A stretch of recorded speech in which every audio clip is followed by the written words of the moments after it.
Welcome to the Kumar Dev educational. Trust. Ravindra Kaliya. माँ मोड़े पर गुपचुप बैठी उसका स्वेटर बुन रही थी। पापा कमरे में नहीं थे। उनका कोट टंगा था जिसमें से नेथलिन की बास आ रही थी। उसने कमरे को नए रूप में देखा तो वह अस्त व्यस्त हो गया। अपने को समेटते हुए उसने माँ से कहा कि वह आया है। उसे उम्मीद थी कि माँ उसके इंतजार में फाटक पर खड़ी होगी और इसी संभावना में उसने स्कूटर गली के मोड़ पर ही छोड़ दिया था, लेकिन कमरे का वातावरण देखकर उसे लगा कि जिस बात का उसे खतरा था वह हो चुकी है। वार्डरोब अपनी जगह पर नहीं थी।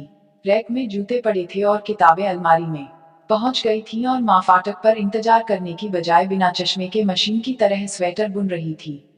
मैं तुम्हारा इंतजार कर रही थी। तुम रोज इसी वक्त आते हो? माँ ने पूछा। उसने बताया कि वह लगभग रोज ही इस वक्त आता है और आकर माउथ ऑर्गन बजाया करता है, फिर सो जाता है। तुम्हारी किसी भी बात पर विश्वास नहीं रहा। माँ ने कहा, पड़ोसिन बता रही थी कि तुम रात को बहुत देर से आते हो और कई बार नहीं भी आते। कई बार दिन रात कमरे में ही बंद रहते हो। उसने कहा उसने पड़ोसिन को कभी नहीं देखा। वह उससे बात नहीं करता। उसे यह भी नहीं पता कि उसके कितने बच्चे हैं। पिछली गर्मियों में उनके यहाँ बच्चा हुआ था और उन्होंने वार्डरोब उसे दे दी थी। उसके पति ने कहा था, उनके पास जगह बहुत कम है। उनके पास निरंतर जगह कम होती जा रही है। वह शायद इस बात से माँ का ध्यान हटाना चाहता था। तुम उनसे बात क्यों नहीं करते? तुम्हारा इस शहर में कौन है? तुम्हें दुआ सलाम तो रखनी ही चाहिए। माँ गंभीर थी। उसने कहा उसे इन तमाम बातों का पता है और वह कभी कभी दुआ सलाम किया करता है। माँ ने स्टोव पर दूध चढ़ा दिया और पूछा, दूध के साथ क्या लोगे? उसने कहा कि वह दूध नहीं पीता। वह कॉफी के साथ जिंजर बिस्किट लेगा। वे कड़वे बिस्किट। माँ ने कहा, तुम मुझे दुखी करते हो। तुम सेहत का ख्याल क्यों नहीं रखते? तुम्हारा रंग कितना काला हो गया है। उसने कहा, हाँ कि वह सेहत का बहुत ख्याल रखता है और उसका रंग पहले से ही काला है। उसकी बात का माँ पर कोई असर नहीं हुआ। माँ ने दूध का गिलास उसके हाथ में थमा दिया, जैसे वह दूध ही पिएगा। माँ ने कहा, तुम्हारे पापा बहू तक खुश थे कि तुम्हारे कमरे से सिगरेट की राख नहीं मिली। उसने कहा कि वह अब सिगरेट नहीं पीता। उसे खुशी हो रही थी कि वह इतनी कुशलता से सफाई कर सकता है। उसने वार्डरोब और रैक की ओर देखा तो उसे अपनी मूर्खता पर खेद होने लगा। उसने तमाम चीजें फेंक दी होती, परंतु वह रद्दी वाले का इंतजार करता रहा था। दूध का घूंट लेते हुए उसने माँ की ओर देखा। उसे लगा उसकी माँ बूढ़ी हो रही है। पिछली बार जब माँ को देखा था, माँ की गर्दन पर झुर्रियां नहीं थी। वह माँ के सामने परास्त नहीं होना चाहता था। उसने कहा कि जब वह इस मकान में आया था तो सिगरेट के ढेरों टुकड़े थे और राख और खाली बोतलें, बियर और विस्की की खाली बोतलें। उसने निहायत सादगी से बच्चों की तरह आश्चर्य प्रकट करते हुए माँ की ओर देखा। उसने दूध का गिलास वहीं मोड़े के पास रख दिया और मोड़े पर चढ़कर माँ को बोतलें दिखाने लगा जो वार्डरोब की छत पर रद्दी के नीचे दबी पड़ी थी। माँ ने बोतलें देखी तो चौंकी नहीं, बल्कि रहस्य खुलने की एक हल्की सी खुशी उनकी झुर्रियों में फिसलने लगी। माँ ने पूछा, ये बोतलें तुम्हारी नहीं? वह हंसा। उसकी होती तो वह फेंक न देता। वह हंसी नहीं, न आश्वस्त हुई। वह उसे पूरी तरह टटोल लेना चाहती थी। माँ ने कहा, तुम्हारे पापा ने देखी तो बहुत उदास हो गए। वह वापस चलने के लिए कह रहे थे। वे मामूली मामूली बातों को लेकर परेशान हो जाते हैं। उसने पूछना चाहा कि पापा कहाँ हैं, मगर एक अपराध भावना के अधीन वह पूछ नहीं पाया। उसे उम्मीद नहीं थी कि ये लोग आते ही इस तरह घर की सफाई करने लगेंगे। रैक में जूते पड़े थे। उसने जूतों को टटोल कर देखा। वह कुछ नहीं था। माँ रसोई में चली गई तो उसने अलमारी खोलकर किताबों के पीछे कुछ टटोला और बिना देखे एक पैकेट उठाकर जेब में रख लिया। उसने ये तमाम चीजें फेंक क्यों नहीं दी? वह शायद इस तरह चीजें नहीं फेंका करता। वह पड़ोसी को दे देता, लेकिन उसे मालूम है कि उसके पड़ोसी का इसमें विश्वास नहीं, ईश्वर में विश्वास है। उसकी मौजूदगी से दोनों विस्मित हुए होंगे। वह लज्जित सा खड़ा रहा। यह वह अपने पापा की अलमारी में भी अक्सर देखा करता था। छिपाने की जगह भी उसने पापा से ही सीखी है या उत्तराधिकार में प्राप्त की है। सर्वप्रथम इसे देखकर वह भी विस्मित हुआ था, लेकिन वह कभी पूछताछ नहीं कर पाया था, क्योंकि वह जानता था पाप किताबों के पीछे वही चीजें रखा करते हैं जिनके उत्तर नहीं होते या जिनका कोई अर्थ नहीं होता होगा मगर उसके लिए नहीं। पापा अपने सर्टिफिकेट, जीवन बीमा की पॉलिसी, मकान की रजिस्ट्री भी लोहे के गोल डिब्बे में रोल करके वहीं रखते थे। बैंक की पासबुक भी। वह अवकाश के क्षणों में पापा का बैंक बैलेंस जरूर देखा करता था। वह अनिश्चय की स्थिति में कुछ देर वहीं खड़ा रहा। फिर उसने कमीज के बटन खोलकर कुछ विदेशी पत्रिकाएं बनियान के नीचे छिपा लीं और बटन बंद करके मोड़े पर बैठकर बूटों के फीते खोलने लगा, खिन्न मन से। सुबह भी वह इसी खिन्नता के साथ उठा था। वर्षों बाद उसने इस शहर की सुबह देखी थी और उसे बहुत हैरानी हुई कि बसें इतनी सुबह चलने लगती हैं। इधर के डिपो पर लोगों की इतनी लंबी कतार होती है और अखबार इतनी देर पहले भी बिकते हैं। मैं गलत कह गया, उसे शायद इन तमाम बातों का पता था, लेकिन वह यह नहीं सोच सकता था कि वह इतनी देर से उठने वाला जीव है।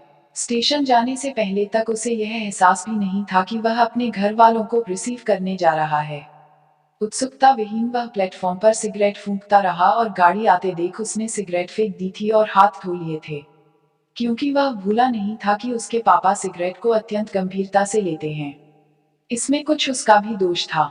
उसी की लापरवाही से एक बार उसकी खाट और बिस्तर जल गए थे और उसकी छोटी बहन ने केवल इतना बताया था कि जब वह कॉलेज से लौटी थी तो पापा बाल्टियां भर भर कर आग बुझाने में व्यस्त थे। इस सिलसिले में उसकी पापा से आज तक कोई बात नहीं हुई थी। इतना जरूर हुआ था कि उस दिन के बाद सने पापा के सामने सिगरेट का विज्ञापन तक नहीं पड़ा, बल्कि जब रेडियो पर भी सिगरेट का विज्ञापन आता था तो वह स्टेशन बदलने को मजबूर हो जाता था। घर वाले डिब्बे से उतरे तो उसे बहुत ही पहचाने हुए लगे। न जान क्यों उसे आशा नहीं थी कि वह इतनी सरलता से उन्हें पहचान लेगा और चेहरे इतने पहचाने हुए भी हो सकते हैं।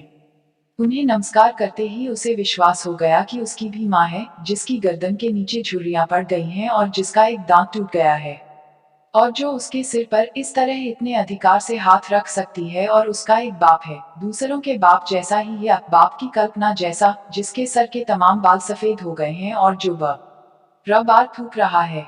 उन्हें देखते ही उसे लगा था जैसे वे खिलौने हों और घर जाते ही उन्हें कार्निश पर सजा देगा। मुझसे फिर गलती हो गई, उसके घर कार्निश नहीं है, मेज भी नहीं। माँ नाराज होगी, झाड़ू भी नहीं।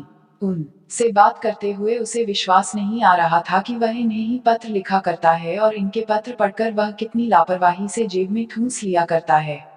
इन्हें तो शायद वह बहुत कुछ लिख सकता था जो उसने कभी नहीं लिखा। उसने कुछ रटी रटाई पंक्तियां ही हमेशा लिखी हैं, जिन्हें लेकर उसकी छोटी बहन बहुत चिढ़ा करती थी।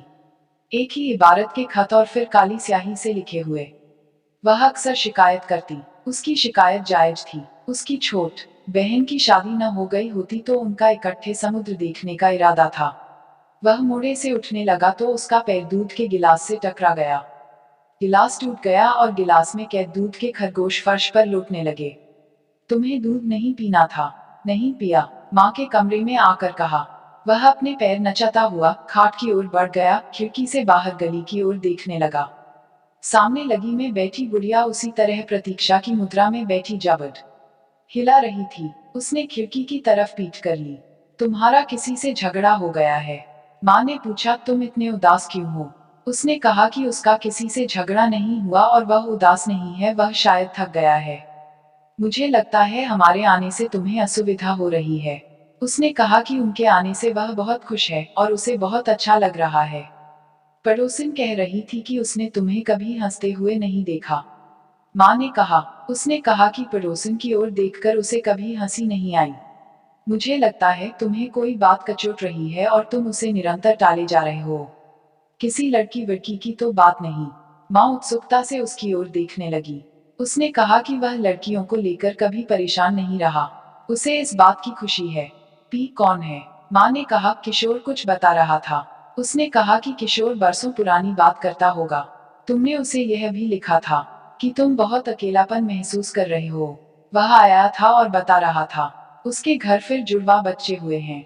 माँ ने कहा। उसने कहा कि वह किशोरी को चिढ़ाने के लिए तमाम बातें लिखा करता है, मगर उसने यह नहीं सोचा था कि किशोरी अब भी बच्चों की तरह बातें करता होगा।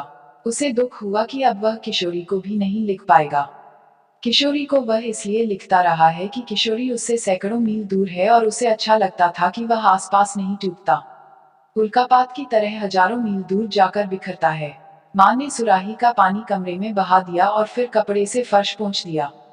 पानी उसकी जुराबों में भी चला गया था। माँ ने जुराबें बाहर फेंक दी, उस के बूट रैक में रख दिए और उसके पास ही खाट पर बैठ गई और उसके सर पर हाथ फेरने लगी। उसे लगा वह रो पड़ेगा। तुम्हें क्या हो गया है, तुम्हें क्या कष्ट है? वह कहना चाहता था कि उस पर विश्वास करना चाहिए, उसे कुछ नहीं हुआ और उसे कोई कष्ट नहीं है। परंतु वह चुप रहा। गीली आवाज में बातचीत करना उसे सदा गलत लगा है। वह सर नीचा किए बैठा रहा। उससे बर्दाश्त नहीं हो रहा था कि माँ उसे जानना चाह रही है और उसे लेकर चिंतित हो रही है, जबकि वह अच्छी तरह से है। यह तुम्हारी कमीज के अंदर क्या है? माँ ने उसकी कमीज छूते हुए कहा। उसने कहा कि ये किताबें हैं और उसे किताबें हाथ में पकड़कर घूमने की आदत नहीं है। दिखाओ कौन सी किताबें हैं? माँ ने कहा। उसने कहा कि ये अंग्रेजी की किताबें हैं और वह जल्दी ही माँ के लिए गीता लाएगा। उसके एक दोस्त की किताबों की दुकान है। उसने किताबें निकालकर बड़ी लापरवाही से अलमारी में फेंका दी। उसने कल ही किताबों पर अखबार के रैपर चढ़ाए थे। मुझे बड़े अक्षरों वाली रामायण चाहिए। पहले वाली रामायण अब पढ़ी नहीं जाती। उसके अक्षर बहुत छोटे हैं। माँ ने कहा और अपनी धोती से चश्मा साफ करने लगी। चश्मा पहनकर भी नहीं पढ़ा जाता। उसने पहली बार माँ से कुछ पूछा। नहीं, बाईं आंख तो बेकार हो रही है। माँ ने कहा। उसने कहा कि वह कल छुट्टी लेकर माँ को अपने साथ नजर टेस्ट करवाने ले जाएगा। तुम्हें तो छुट्टी का बहाना चाहिए। माँ ने कहा। वह हंसा। माँ आखिर उसकी माँ है। माँ ने उसका हाथ चूम लिया। हाथ से जरूर सिगरेट की बास आ रही होगी, लेकिन माँ ने कुछ नहीं कहा। उसने इन लोगों के आने से पहले अपने को संतुलित और व्यवस्थित क्यों नहीं कर लिया? वह सोचने लगा, मगर इससे पहले किसी प्रकार के असंतुलन या अव्यवस्था का अनुभव भी उसने नहीं किया था। माँ बाहर गई तो उसने महसूस किया कि स्नायुविक तनाव से उसका सर भारी हो गया है। ट्रैंक्विलाइजर की शीशी उसने कल रात छिपा दी थी। उसने दबे पांव वार्डरोब पर चढ़कर रोशनदान से शीशी निकालकर जेब में रख ली। सुराही में पानी नहीं थी। गोली निगलने से पूर्व वह रसोई से गिलास उठाकर नल की ओर चल दिया। उसने गोली मुंह में रखी और पानी का लंबा घूंट लिया।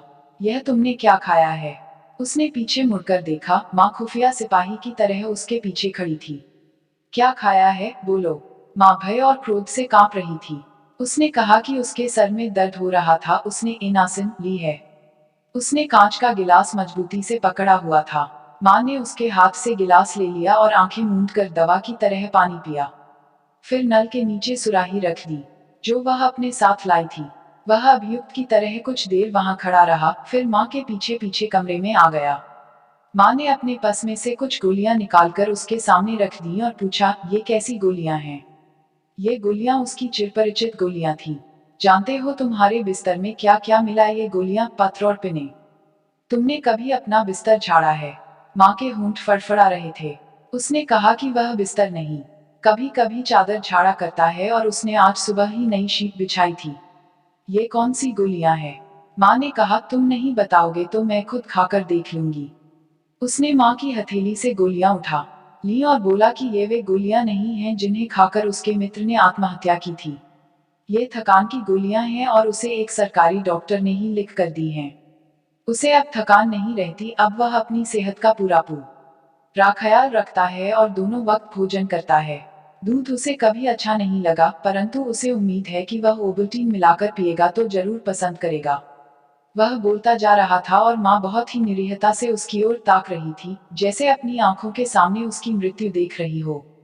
Thanks for watching. Like, share and subscribe.